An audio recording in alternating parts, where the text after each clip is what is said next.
I was asked to talk about trust. And so I'm going to say a few things about that and point to a couple of suttas where the Buddha talks about trust, or at least the basis upon which we might build trust. And it's an interesting reflection. It's like, who can we trust and why?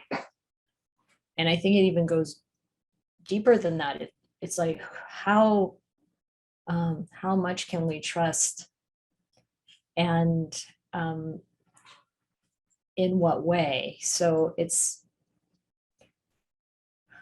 this is, as you know, samsara has light and dark karma, and we all have the areas in our lives where we're probably more trustworthy than in other areas. Like, you can't really trust that I'm going to be here online at 9 o'clock. I don't think you've noticed. I mean, close, but maybe not exactly on the dot. Right now, our main clock in here is about, well, it's a little slow, so we maybe better step that up a bit. And that's a, kind of a sort of a trivial example, but I think you know what I mean. Like, if, can we trust our family members? Sometimes yes, sometimes no. Some of them, really not. For anyone who's lived in a family where you've got an alcoholic member or someone who's using drugs, you really can't trust a lot of things. And that's true with friends also. People who are drinking or using are just not trustworthy. And there are other, and yet they might be trustworthy in certain ways. And that's true of all of us. And so when we think about trust, we want to look at, what is it that we can develop in ourselves that we are trustworthy. So, for example, if people really have a strong commitment to keeping the 5 precepts, that goes a long way to making them trustworthy. And in the monastery, most of the time, that's what we have here. Even if people are only really being meticulous about that while they're at the monastery, so you have a pretty good sense that you can trust what's happening. And you'll still run into problems. There are still times when people are really struggling with something, losing the plot, and that could be anybody.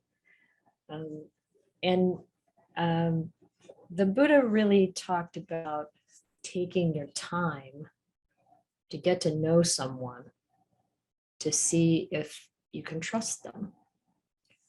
And I'm going to share a sutta with you. Yes, this is in the Numerical Discourses, Anguttara Nikaya, in the Book of Fours, 192.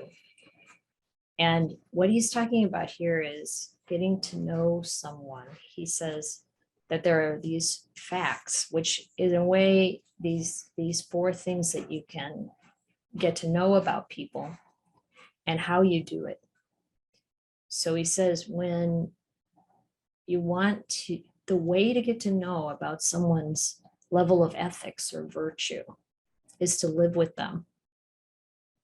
And by living with them and observing them carefully. So the way he puts it is, you get to know a person's ethics by living with them, but only for a long time, not casually, only when paying attention, not when inattentive, only by the wise. And here the translation is not the witless. So being wise and attentive, we can get to know what someone's ethics are, whether they're virtuous or not.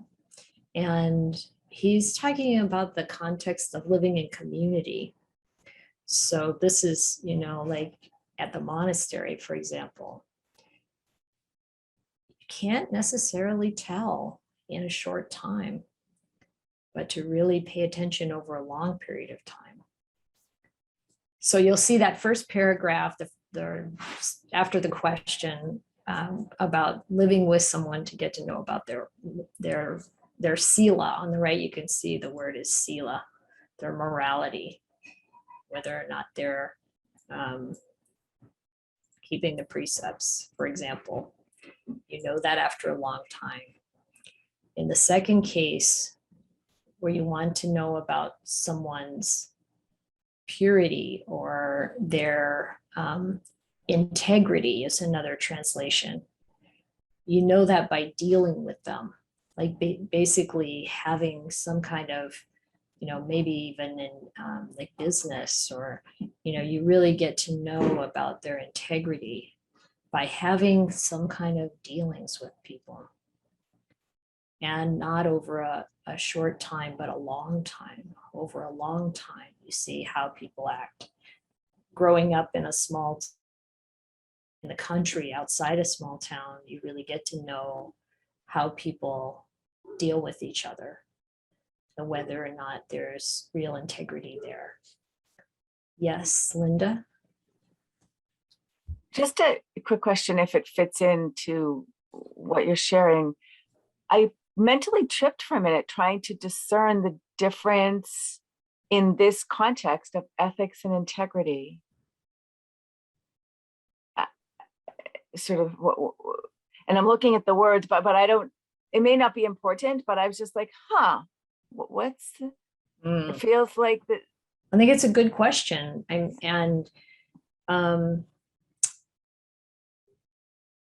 I think maybe we can gain a little bit of a sense by what the Buddha is saying about living with them versus dealing with them. And, like the difference between sila and this word here of sochaya, purity, or as I said, Bhikkhu Bodhi actually translates it as integrity. And how do we see those as being different? So it's true that a person keeping the precepts would have integrity, one would think. But I think,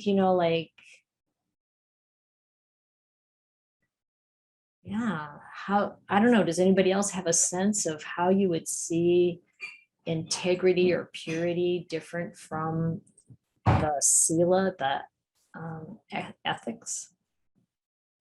I had a thought, that I think integrity can mean integrity to many things, like integrity to any policy in any company, for example, but ethics, it's like the integrity to the ethics is a different thing. Okay. Thank you, Grace. That's interesting. Cynthia? What came to mind for me is it might be sort of like the difference between the letter of the law and the spirit of the law, that ethics and sila is sort of particular guidelines that you try to follow very carefully. And of course there's interpretation because there, there's some gray areas, but whereas integrity is sort of an overall sense of wholesome intention about how you're living your life. Thank you. That's great. Neil?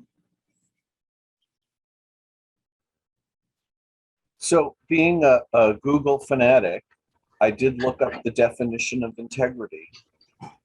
And the first definition says the quality of being honest and having strong moral principles, moral uprightness, which does kind of sound like ethical. But the second definition is the state of being whole and undivided, as in upholding territorial integrity. So I'm not sure if that helps. Okay, thank you. I mean, maybe ethical is the code, and integrity is loyalty to the code or following the code. I don't know. Yeah, that's just a thought. I think that's kind of what Grace and Cynthia were saying too. The the letter of the law and the real kind of broader intention, if I'm getting that right. Lillian? So I have a slightly different interpretation. So I kind of interpret as this in this sutta by the verb that follow the principle. Like the second sentence says, you get to know a person's ethics by living with them. So you observe them, how they conduct themselves, their sila, and you know a person's purity by dealing with them. That is, you actually have personal interaction with this person, not just by observing them and seeing how they conduct themselves. So it's sort of like ethics is like it's like the principle kind of in the abstract, like you see how they conduct themselves, and the purity, you have a personal interaction, like how it's applied. So how this person actually applied one's ethics, and you could know about it by actually interacting with them, not just observing them from afar. That's how I read it. Very practical reading, I guess. Yeah, thank you.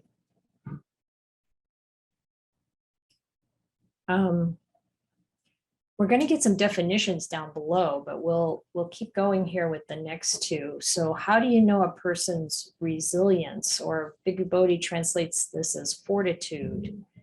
And you know that from how they are in times of trouble. And then the last one in this list is how to get to know a person's wisdom. And that's by having discussions with them. And then we go down and the Buddha talks about what he meant by these things. So he says, take a person who's living with someone else. They come to know for a long time this person's deeds have been broken, tainted, spotty, and marred. In other words, their sila is not great. Their deeds and behavior are inconsistent. They're not ethical. But then with a different person, you might for a long time know that this person's deeds have been unbroken, impeccable, spotless, and unmarred. Their deeds and behavior are consistent. This person is ethical, not unethical. And then when he talks about purity of dealing with them, it has the same ellipses. So it's like you really see that their purity is unbroken, impeccable, spotless, unmarred. When you're looking, okay, here we go. The dealing with, oh, sorry. It does have it out here spelled out. This venerable deals with one person in one way, and they deal with 2, 3, or many people in a different way, in different ways. They're not consistent from one deal to the next. This venerable's dealings are impure, not pure. But it's just the opposite repeated. This person deals the same way if they're dealing with one person or 2 or 3 or many people. And then we go down to seeing what people are like during times of trouble and to really get a sense of their resilience and their fortitude. So you take a person who experiences loss of family, wealth, or health, and if they are not reflecting upon how the world is like that, rebirth is like that, that's how the 8 worldly conditions revolve around the world, and the world revolves around those 8 worldly conditions. And of course, you probably know that's gain and loss, fame and disgrace, praise and blame, pleasure and pain. And they sorrow and wail and lament, beating their breast and falling into confusion. But you have another person who does think, well, this is how the world is, and this is how rebirth is, and that's why the 8 worldly conditions revolve around the world, and the world revolves around the 8 worldly conditions. And they don't sorrow and wail or lament. They accept it, and they're able to stay present with it and do what they can, basically. That's not in here, but this is how we can see, well, what is a person's fortitude?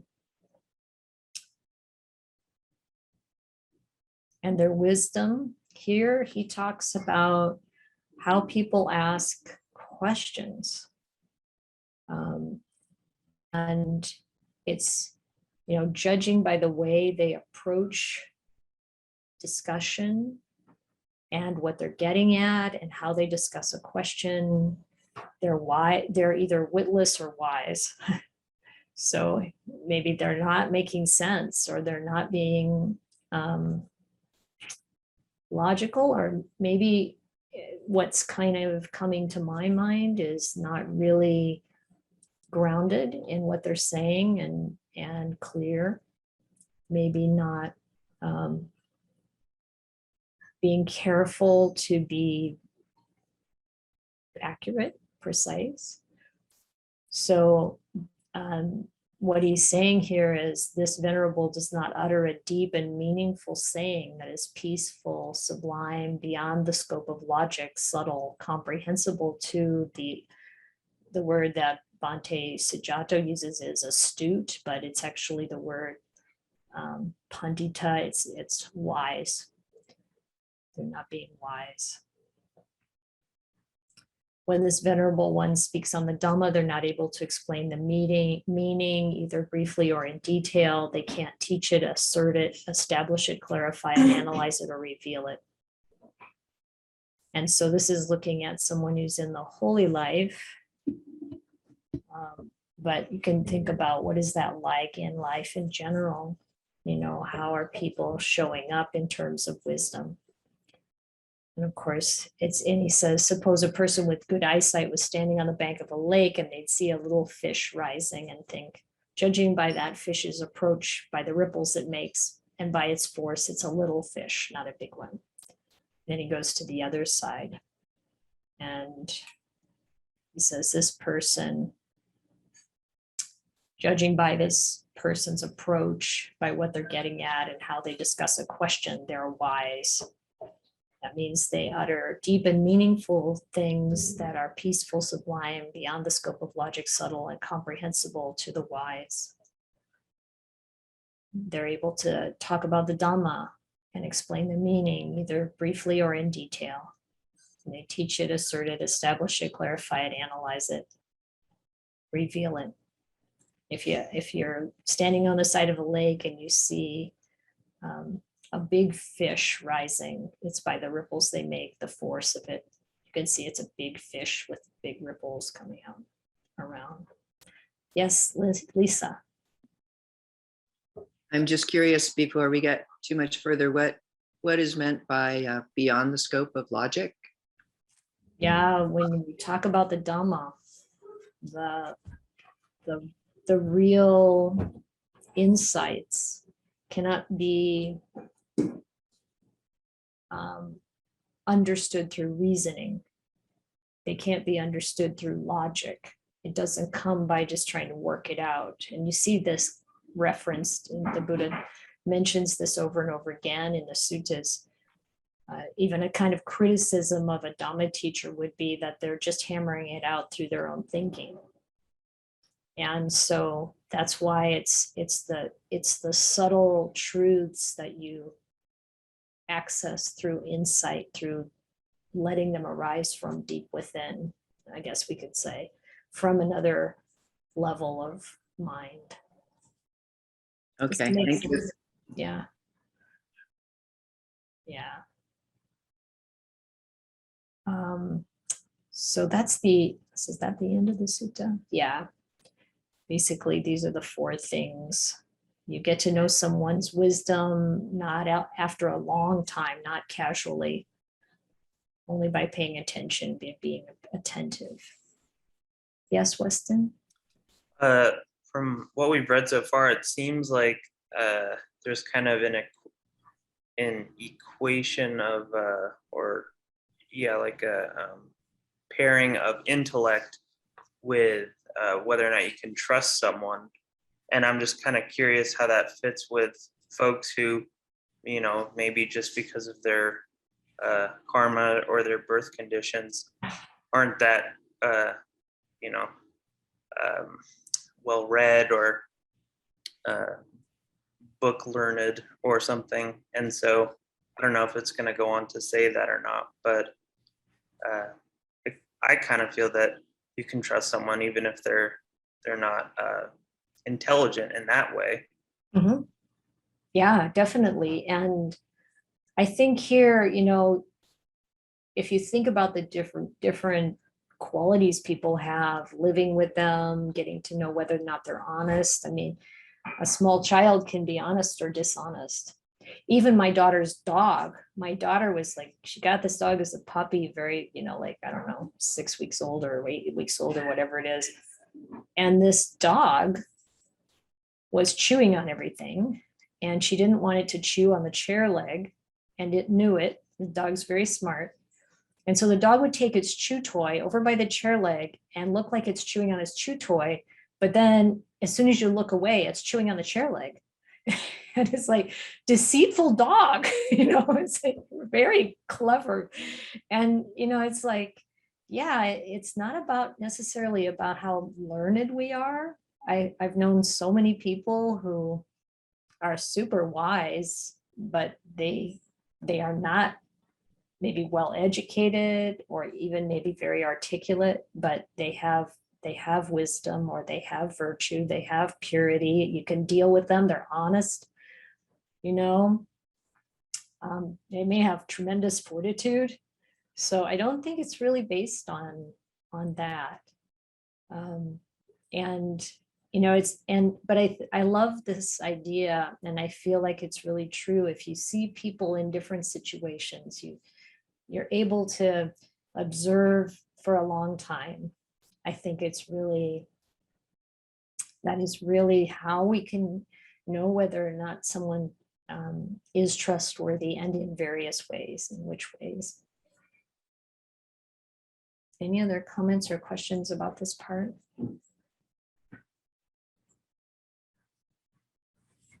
These facts.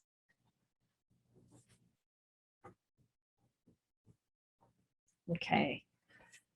Okay, so I'm going to take you to another sutta. I'm actually going to slip over here to this one. This is from the Long Discourses, the Digha Nikaya, and it's a very pretty well-known sutta called the Sagalaka Sutta. And in this sutta, it's very long. We've jumped to a portion of it that's called fake friends. And it's talking about 4 kinds of, really, he says, enemies disguised as friends. And so here's another, I mean, the Buddha talks about a lot of things in this sutta, and he's talking to a young man. And so he says a householder's son. So he's, you know, you kind of have to recognize the context here. And he's telling him there are 4 kinds of enemies that are disguised as friends, and they're the taker, the talker, the flatterer, and the spender.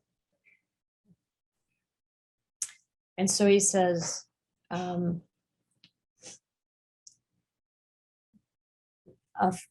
you can recognize a fake friend who's all take, or a taker, on 4 grounds. Your possessions end up as theirs. Giving little, they expect a lot. They do their duty out of fear, and they associate for their own advantage. And in another translation, I think it's Maurice Walsh's translation, he talks about how when you're dealing with this kind of person, they want a much bigger share than is fair. So if there are 2 of you dividing something up, they're like wanting 2/3. And this is consistent. It's not just, you know, occasional. And you know, I know someone like this, and I've known this person for a very, very long time. And it's like, whenever they're dealing with someone, they really want way more than half. And they also, when they want to buy something, it's, you know, practically worthless. And when they want to sell the same thing, it's really precious and expensive. And it's like, you know, just, you can see the lens there. It's just like, wow, this is not an easy person to deal with. So having their relationship with you because it's some advantage to them, or doing what they should do only out of fear. So that's the first kind of fake friend. Now the fake friend who's all talk, this translation says they're hospitable in the past and hospitable in the future, but Maurice Walsh's translation, I think, is a little easier to understand. They talk about the things that they've done for you in the past, and they talk about the things they're going to do for you in the future. But when something needs to be done in the present, they can't do it because of some disaster or misfortune that they have. And you can recognize, there's another piece to this. Oh, they're full of meaningless pleasantries. I missed that part. So they talk about what they've done for you in the past, what they're going to do for you in the future, and they say a lot of nice things, but they don't really have anything to back it up. It's not really, they don't follow through. It's another kind of fake friend. And then he says, there's the one who's the flatterer. If you want to do something bad, they agree. This is this Papa Kampisa. This is, if you want to do something bad, they agree with that. If you want to do something good, they agree with that. They encourage both. You can't trust that. And they praise you to your face and they put you down behind your back. And then the last one is the spender. So in talking to this young man, he said, this is the kind of person who's going to want to go out drinking with you and roaming the streets at night and going to these festivals and gambling and doing all those kinds of things. So this is a fake friend. And then he says,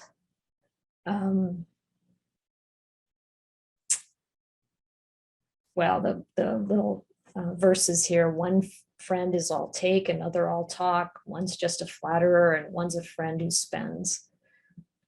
A wise person understands these four enemies for what they are and keeps them at a distance as they'd shun a risky road. And then you have the good-hearted friends. And the Buddha says these four are the helper, the friend in good times and bad, the counselor, and the one who's compassionate. And the good-hearted friend is a helper in these four ways. They guard you when you're negligent. And the word actually is pamatang. It's when you're intoxicated, careless, slothful, or negligent. They guard you. And they also guard your property. They look after you when you're not really able to look after yourself. They keep you safe in times of danger. And when something needs doing, they supply you with twice as much as you need. So twice as much money. If you need some money, they'll give you twice as much as you need. And there's someone who comes to my mind. It's a lady who lives in the Bay Area, has quite a comfortable life. And when she was traveling in India, and she was in a small village, she wanted to buy something. She did this over and over again. Actually, the person, she would ask how much it cost, and the person would say, and you know how India is, there's a lot of bargaining. And she would say, if they wanted, something worth whatever amount, she'd say, I'll give you 2 times that. I'll give you, you want 20, I'll give you 40. And they didn't know what to do with that. It was really interesting.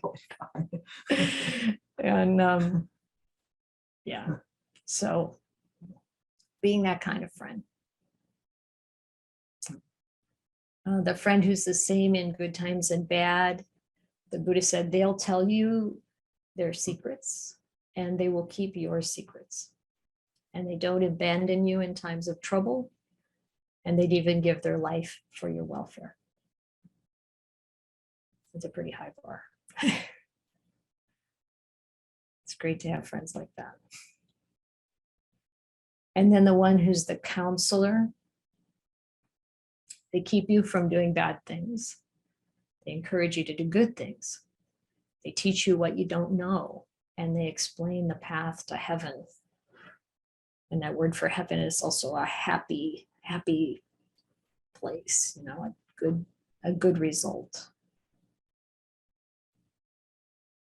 And then we have the good-hearted friend who's compassionate on 4 grounds. These are the 4 grounds.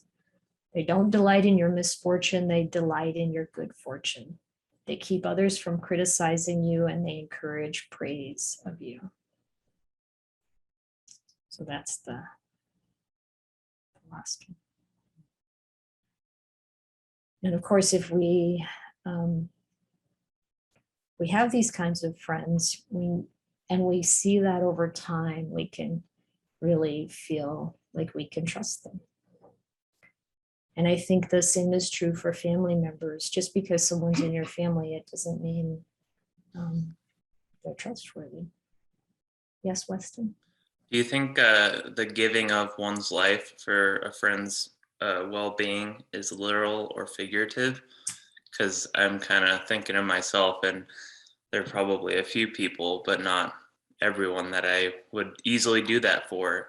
So I'm wondering if these good friends know something that I don't about about why that would make sense or why that would be okay. Yeah, let's take a look at the Pali, because I think it allows for a little bit of a different interpretation, although the translations that I've seen have all say this about giving up their life. But it's jivata, it's life, span of life, lifetime, living, or livelihood. Like maybe they'll go a long way to help you. Maybe not their literal life necessarily, although human beings have this amazing capacity to risk their lives, even for people they don't know at all. You'll have someone dive into a river to save somebody they don't even know, or grab somebody who's about to go over a cliff, even though they might take them with them. It's amazing, our instinct sometimes to do that. So here it's a friend, and how far will this friend go to help? So let's take it as both, either, I think.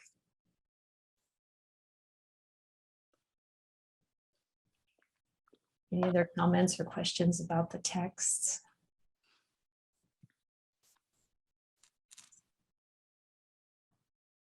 Or about anything on this topic?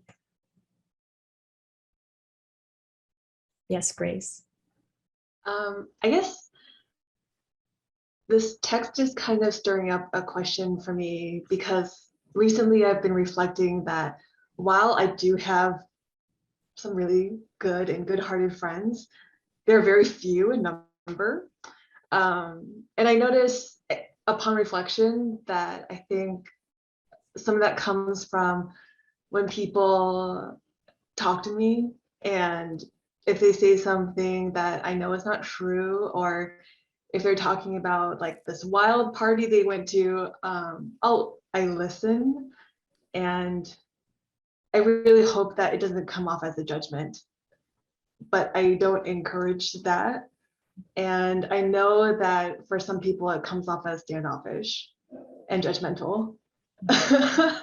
So do you have any advice on how to listen without supporting things I don't agree with, without making people feel bad? Mm. I think probably the first important step is to look to see if there is judgment in the mind. And of course there is, in a way, because it's in the way that the Buddha would also say, this is unwholesome and it's going to lead to suffering, but with that, there's also a lot of compassion. And what I notice about the Buddha is that it isn't like, it might be a little bit difficult to see this in some of the translations, but it very much comes across as that the Buddha is not moralizing. He's just clear about the results of things. And so if we can sort that out in our own mind, that helps a lot. That we're not condemning the person and we're not looking down on them, but that we recognize that, we all have engaged, I'm guessing we all have engaged in certain behaviors that risk our safety or the safety of someone else, one way or another, or the kind of cut us off from certain kinds of good results, blessings. And so if maybe then the mind leans more towards compassion and understanding of, kind of the process of the human experience. And I think a lot of humility is there. Humility in recognizing that we also have done these things, or some things that would also bring unhappy results, might also bring unhappy results. So I guess I think it's mostly about attitude. And I know that you really don't want to hurt them. And I don't mean, I'm not saying this because I think you're doing the opposite. It's just a deepening of these kind of attitudes or orientation of the mind. And then if upon reflection, there is no judgment in my response, then do I just let people respond the way they respond? You mean, I'm not sure if I know what you mean. So if you're not saying anything and you're just listening. Yeah, or for example, if I can tell if someone's lying to me, or if someone's then it's just like okay. With lying, nod. with lying, it's always good to say, I don't believe that. Always? Well, that's a little tricky. Good question. But you might consider each time you think someone's lying, you could say, I don't believe that. Consider that to be a possible response. And again, try to say it from a place of, this is just the fact, I just don't believe that. It's got to have the right intonation. Okay. But that can cause people to reflect on what they're doing, and maybe they want to mislead you, but then they know they're not getting away with it. Not so easily. Okay, and then in that example, if I said in the kindest way possible, I don't believe that, and then they come away from the conversation thinking Grace is so standoffish and judgmental, they think they're better than everyone, then I just let them think that? Yeah, I think so. Okay. She just doesn't believe that, maybe there's some, depending on the context, there might be some way of softening that a little bit by saying what you do believe, or the Buddha would would, like if someone would say something that it wasn't true, he would say, oh, this is a way that I can see what you're saying is true. However, it's not the way we talk about it, or that's not the way, maybe there are other, more skillful things you could wrap around it while letting someone know that. I have a feeling I'm about to have even less friends. Oops. Yeah. Oh. I mean, it is true that I shouldn't say always, because you do have to take into account a lot of things about the person and the situation and what they're talking about and whether or not it matters. Yeah. If there's a softer way to bring some groundedness to it. Or sometimes you can just ask a question that leads to more reflection and more clarity, more groundedness. Thank you. Yes, it's good to not take everything I say literally. Again, what do you trust and how much, we have to stay engaged with our own discernment and wisdom. Yeah, thank you, Grace. Lisa?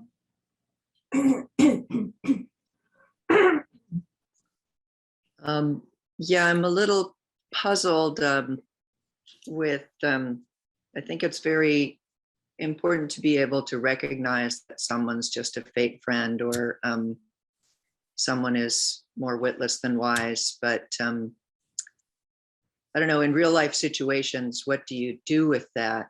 There are different gradations of wisdom and fakeness and different context. And I guess I think each person is a work in progress too, which I think is very in line with Buddhism. So, for example, if someone has treated you badly in the past, I might trust them to a certain extent, but not let them into kind of an inner circle, or wait and evaluate. But I don't want to brush them off completely. So that can get complicated and kind of painful. Yeah, it's true. And I agree with you. We are a work in progress, and with our friends, with our family, with our partners, we have to be willing to forgive a lot and let go of a lot. And we also need to know where we're being affected by what's unwholesome and try to get some distance from that, so that we are still able to continue to purify our own conduct and our own minds.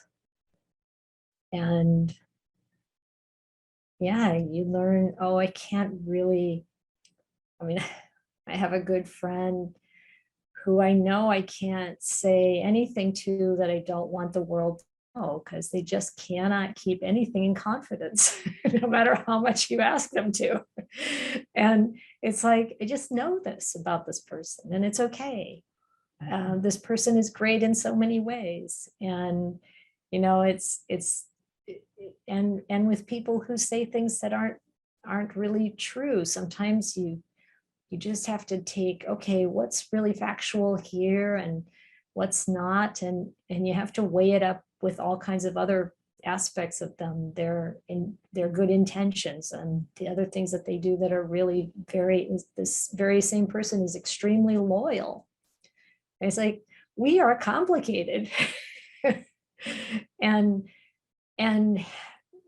being forgiving, generous, kind, compassionate, and careful about our own integrity and boundaries.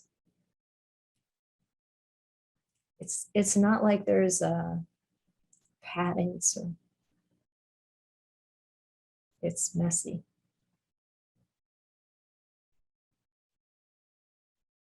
Thank you, Lisa.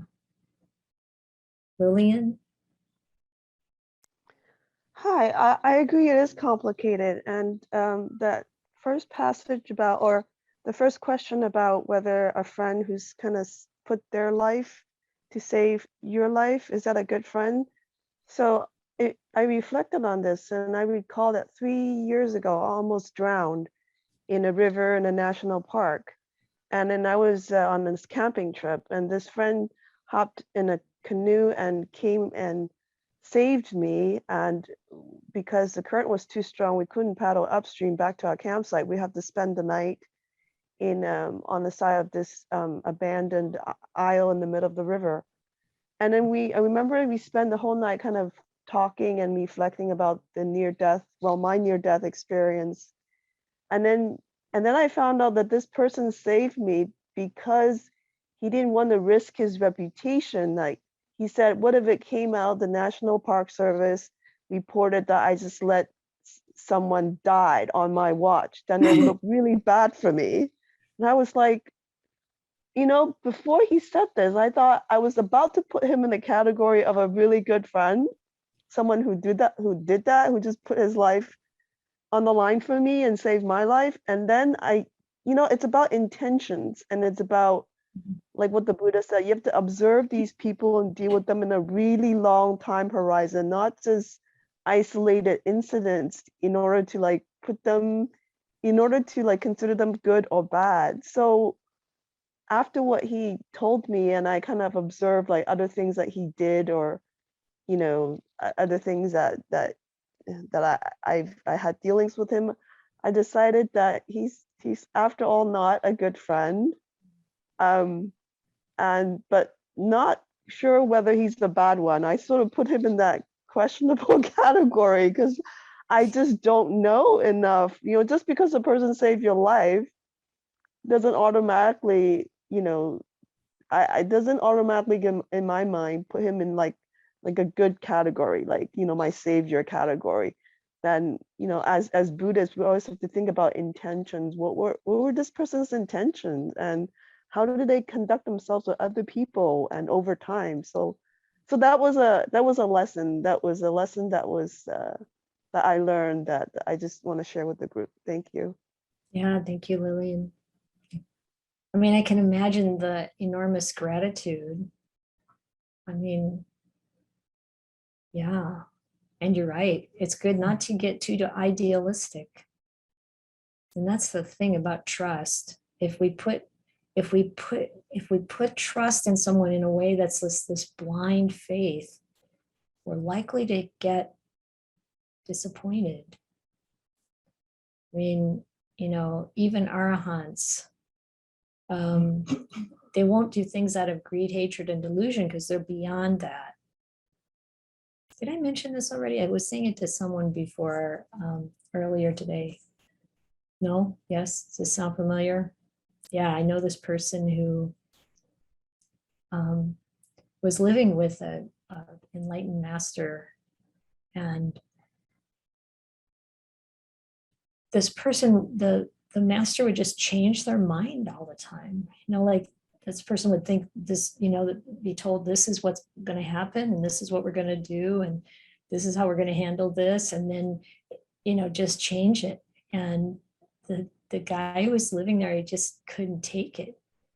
And it could have something to do with growing up with an alcoholic parent. You're just like, this is not for me. This is a great master, but I can't deal with the constant changing the signals and changing what's going on. And so you can't trust that person, that if that person tells you this is what we're going to do, that we're actually going to do it. But you can probably trust them in many, many other ways. And so some of it's about, us and what works for us and what we feel comfortable with. But it's really, you see these kinds of big problems in Buddhist communities sometimes when people put this kind of blind faith in a teacher, and then the teacher, does something against the precepts, and people are turned away from the Dhamma, which you should never be putting your faith in people in that way anyway. It's put faith in the Dhamma. We can have faith in the Buddha. He was consistent. Linda? Yeah, I'm just really appreciating this conversation. It's such a rich topic, and what I'm going to say, which actually relates to a couple of things that were said, but one of the biggest things I took from the suttas, really, the first one in particular, was for a long time, which to me, like there's three things about that sutta that just get me to reflect, right? One is like for a long time. So it's like, don't make snap judgments, basically, is what it says to me. And then it also, like in my terms, consistency versus variability, right? So sort of, and it also to me feels like that says it's not black and white, right? It's looking for what the important trend is, right? Again, in my weird way of putting it, but it's like for a long time, is there a level of consistency? And then the last thing was on these dimensions, on integrity, and I'll blend the first two, like on integrity, on resilience, like response to life, and on wisdom, which also feel related, I guess. And so like that was so helpful because kind of just to build on some of what's been said, I'm one of those, I really, like people, and I've engaged with a lot of people in my life, and I've hopefully also grown in wisdom. And sometimes I look and I say, ooh, there's things or people that I maybe need to renounce. And that's really hard. And I kind of try and look at like, what is it that I'm really attached to or wanting? Like, I want to be liked, or I want not to cause harm, or it can be a whole range of things. But one of the things I like most, I guess, sorry, I'm processing while I'm talking, but one of the things I like most about the first sutta is it gives me the frame on which to contemplate, because my answer shouldn't be whatever my default current situation is. Is kind of part of what I take from that. And just like everyone said, it's really complicated. And at the same time, that framework, just because I've done something already doesn't mean I should keep doing it. Right. And that framework is, I find really helpful, especially in those dimensions that I kind of highlighted about it. So it's still percolating, and I'm really appreciating everyone's conversation, everyone's comments. And it just makes me think, like, to really see what I'm trying to get from the situation or not get, and to look at the dimensions on how to evaluate it. It was just really beneficial. Thank you. Yeah, I like your framing of the, based on integrity and wisdom. So virtue and wisdom are really a basis for the practice of the Dhamma and enlightenment. And then that resilience, that forbearance, that willingness to stay with it, even when it gets hard. Another really crucial factor. So we're working to develop these things in ourselves. If we want good friends, we have to be one. And excuse me, we're working to develop these things in ourselves, and with ourselves as well as with others. We need to have a lot of compassion and forgiveness. And like various people have said, it's looking at people's intention and whether or not we're willing and able to change. Are we working on this stuff, or are we just trying to kind of keep things going the way we want them to go or something?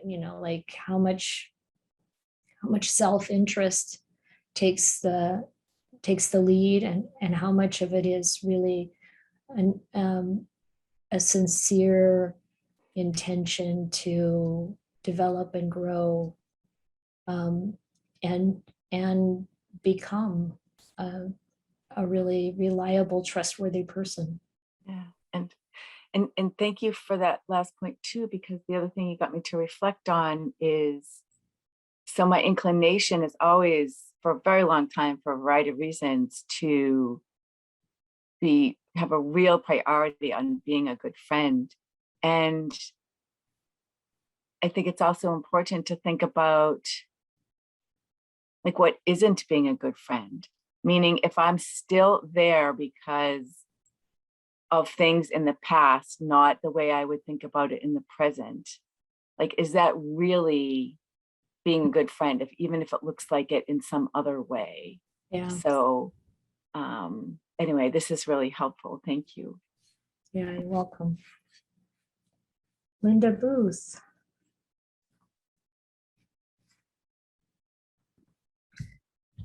Yeah, for some reason, I was thinking of it from the opposite viewpoint of not trusting someone. Mm-hmm. And I've had experiences where my initial experience with someone hasn't been especially good. And I immediately then, kind of put up a little bit of a barrier, Mm-hmm. and how that's equally unwise. And I had that experience where, for various reasons, that person I interacted with them on a variety of times after that, and it would take me a long time to recognize that, oh, well, maybe I misjudged them. Mm-hmm. And so the part about for a long time applies equally for distrust is trust. Yeah, that's a really good point. Yeah, thank you, Linda. Anagar Kasarana. I just wanted to share, like, these months at school has been very interesting to see the friends I have from since like high school or something. And there's maybe this stereotype which may have something of logic, like in the sutta was saying, like these kind of friends that want to go with you for parties and drinking. So, I mean, I'm glad my friends from high school and those stages of my life never forced me. Well, sometimes, but no, I never like to drink and stuff like that. But like in the beginning, I was feeling like kind of lonely in a way. I was like, yeah, I don't resonate anymore with the friends of the past, but they are good and they support me and stuff like that. Some of them went for exchange in Europe, so they are not here. But it's interesting, like the other day on Monday, I was in a class and everyone was talking. I was not talking to anyone. And I was like, okay. I don't know if sometimes I'm just like, it's because what do I say about that thing, They were not talking about that, but what do I say about Dua Lipa's concerts or Bad Bunny songs or something like that? So I was like, okay, I can stay silent. And then, like, after staying silent, like the girl that was to my side, like, started to ask me questions, and she was like, "Oh, and what are you?" And I'm like, "I'm gonna be a Buddhist nun." And she was like, "Oh, I love Buddhism. I want to learn," stuff like that. And she wanted to join a meditation group that some friends started with me, and I was like, "Oh, it was great." Like, I realized it was great to stay silent. I mean, I thought I was not going to socialize maybe, but by being silent and, like being like respectful with my own commitment, let's say, to right speech or whatever, I don't know. Like there were people that want to know, like want to meet, and it has happened too with the meditation group we started in school. is like just people approached and I'm just randomly walking and they're like, oh, what are you? You know? So it's interesting to see like how people my age are willing to leave aside all the stuff they could be doing Mhm. or going to a meditation group and encouraging each other to have a more peaceful mind. So that's been I've been appreciating that a lot because it inspires me a lot. I once thought like, no, maybe, you know, like it's gonna be difficult or people, I don't know, maybe they are interested, you know, but yeah, it's good to like the way the face of of the friendships I have right now, how it's changed and Mm.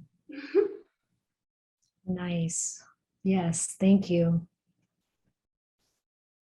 Well, we haven't meditated yet. So let's just do a short meditation together. Find a comfortable position.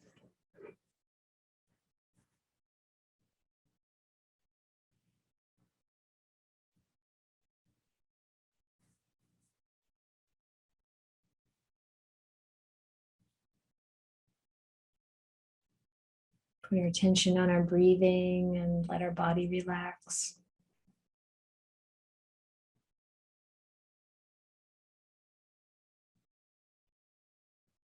We've had a fair bit of discussion and input from the Buddha himself, and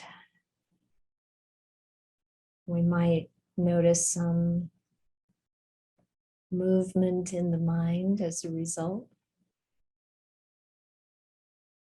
So we can breathe and relax.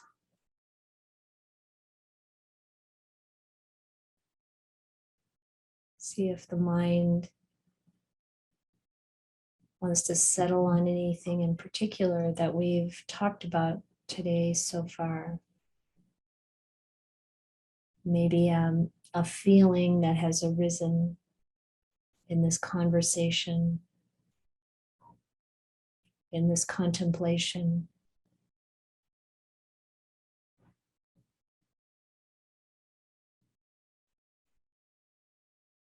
Who do we trust?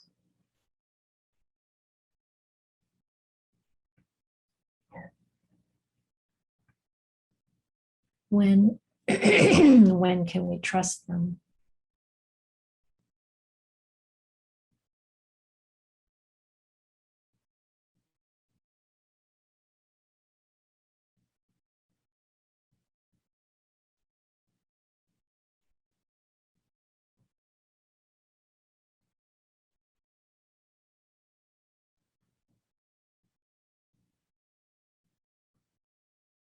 Can we recognize and accept those parts of ourselves that we might feel are not so trustworthy?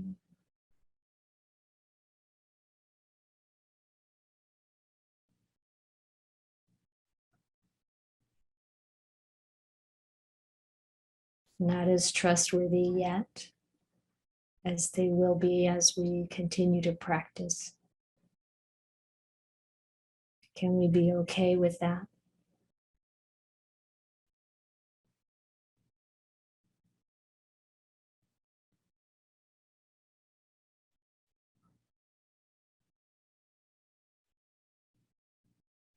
After all, there's already been a lot of progress.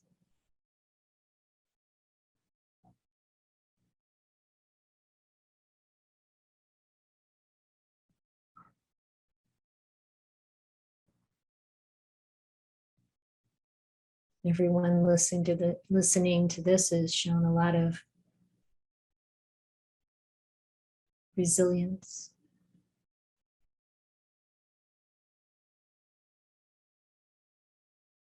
Fortitude.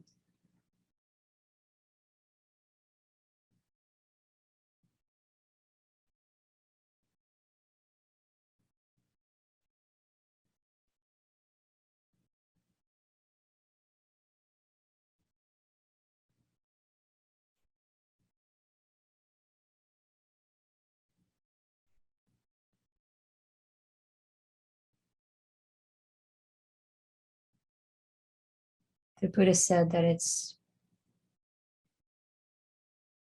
good to talk about people's good qualities and not so much about their bad qualities. If we talk about the bad qualities, we cover over their good qualities.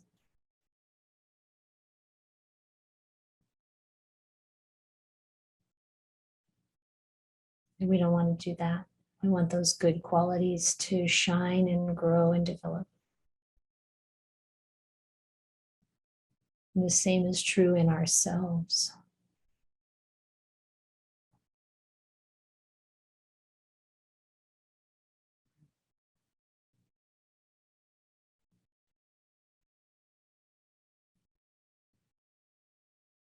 So being wise, we know which parts are trustworthy and which parts are not yet trustworthy.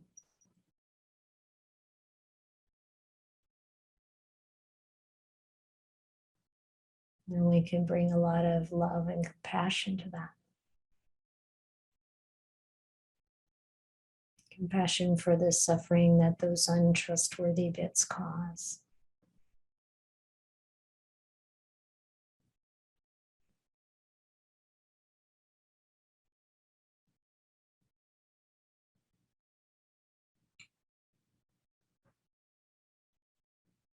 And the wisdom to know when to draw near and when to walk away.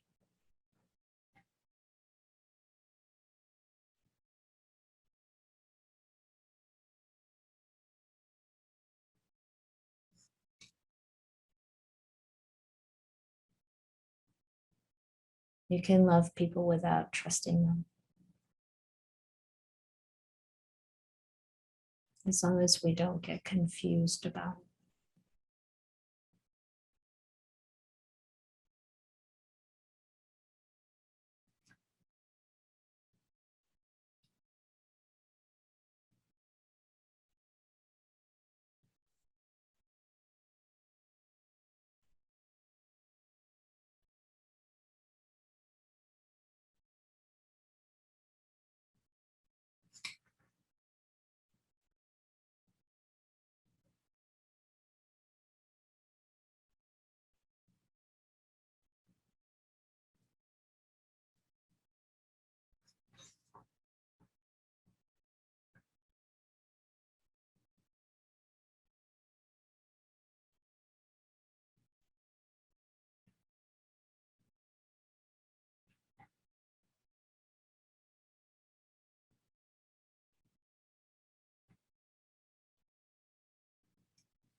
Well, I hope you all get to meditate more today than that.